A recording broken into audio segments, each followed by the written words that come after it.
part of what's difficult for modern people who think that all knowledge is propositional is that if you flatten out the landscape to the merely propositional, what you lose is potential. You may be a biological parent of a child, but unless you love that child, you starve that child of life, and you impede that child's capacity to become human, become human, become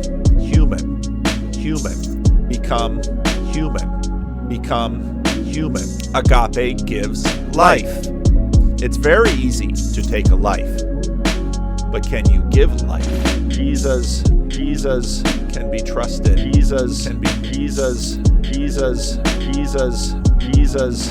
be trusted. You know, becoming a man is sort of optional in our culture.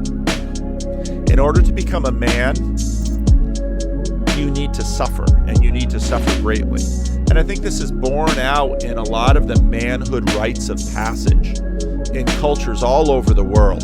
All of that is, again, it's action. It's all the 4 Ps brought together in this amazing compression. I mean, if you want to ask what is the purpose of materiality in an anti-Gnostic sense, it's that.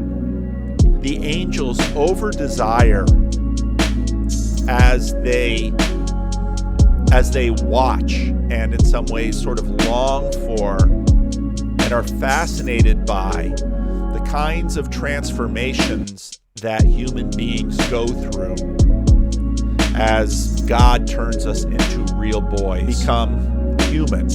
The boy must risk his life to become a man. He must endure suffering. He must endure pain.